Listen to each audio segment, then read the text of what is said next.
The secret societies, folks, that have concealed their purposes in hidden meanings, concealed writings, and private initiation ceremonies are admittedly very powerful.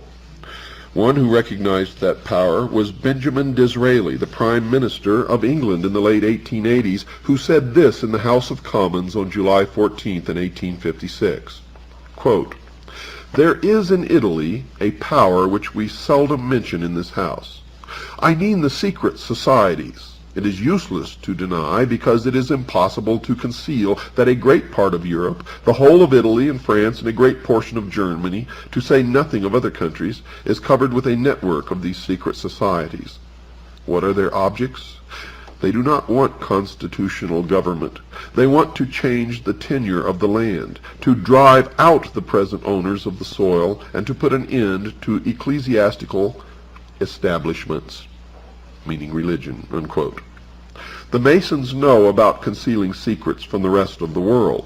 Carl Cloudy, a Masonic writer, told his readers that secrets are inside secrets, which are inside other secrets, and he wrote this, quote, "Cut through the outer shell and find a meaning. Cut through that meaning and find another. Under it, if you dig deep enough, you may find a third, a fourth. Who shall say how many teachings?" Unquote. And even the communists use concealment, for the communists were created by the mysteries. The cell system of the Communist Party was created by the mystery schools, which have used the same system for millennia. Nikolai Lenin, the Marxist communist who communized the Russian nation in the years following the Russian Revolution of 1917, wrote this, quote, "We have to use any ruse, dodge, trick, cunning, unlawful method, concealment, and veiling of the truth," unquote. Many of the signs for identifying a communist or a member of the Communist Party are exactly the same as those symbols and signs used by Freemasons to identify each other. The use of secrecy to conceal thoughts from certain of the members of an organization or from the public is the device of those who have something to hide. That something is so horrible, so terrible, that knowledge of that secret must be kept from those who would have the most to lose by knowledge of that secret. In the case of the secret societies, it is a belief in Lucifer, also known as Satan or the devil. In the case of communism, it is the truth that the people living in a communist nation know that the system does not work. But those in a non-communist nation targeted for a communist government are not to learn that simple truth. They are to be told that the system is the culmination of man's upward search for a perfect society, a great society, if you will, a utopia on earth, and they must be deluded into believing that there is no cost in the change from their current form of government to the communist form.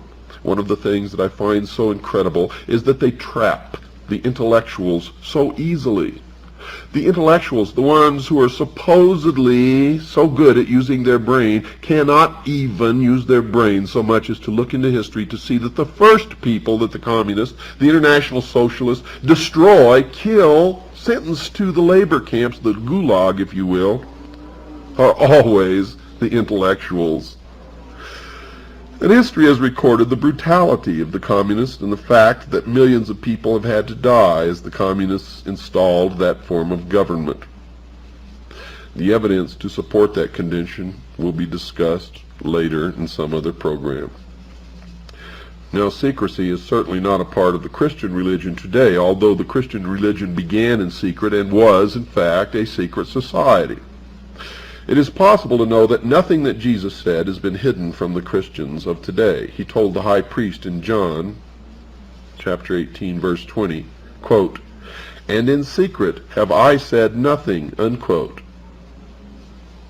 The intentional concealing of an organization's beliefs and purposes by the use of hidden language and concealed symbols is reserved primarily to the secret societies, and the nationwide Masonic lodges are indeed a secret society. And in the beginning, the Christians had their secret symbols also. One of the most prominent was the symbol of the fish. The secret is simply the fact that certain of their members worship Lucifer, and that they keep that secret from the overwhelming majority of their own members. And certainly the public is never to know this fact, if they can help it. And the evidence to support that conclusion is ample, but only to one who cares enough to look for it. The problem with most people is they don't care enough to look for anything except Wheel of Fortune on the television set. So the student of history has to discover the hidden meanings behind the symbols in the Masonic literature and in the secret initiation ceremonies to understand the Masonic order. One of the first symbols that needs to be examined is the symbol of the serpent, also called a snake or dragon. Manly P. Hall wrote that the use of this symbol is as old as early man when he wrote this in his book entitled The Secret Teachings of All Ages. Quote, among nearly all these ancient peoples, the serpent was accepted as a symbol of wisdom, unquote, for it is from the serpent that man received the gift of intellect. Here Mr. Hall states that the serpent was a symbol of wisdom. It will be remembered that Lord Maitreya, the future New Age leader, also claimed to possess wisdom. Mr. Hall continued, quote, serpent worship in some form has permeated nearly all parts of the earth. The serpent is the symbol and prototype of the universal Savior who redeems the world by giving creation the knowledge of itself and the realization of good and evil, unquote, an admission that the serpent, at least from the point of view of the Christian Bible, is Satan. And then Mr. Hall links the serpent with the ancient mysteries previously discussed. He continues with the comment that the serpent was worshipped by the priests of that religion. Quote, the priests of the mysteries were symbolized as a serpent, sometimes called Hydra, unquote.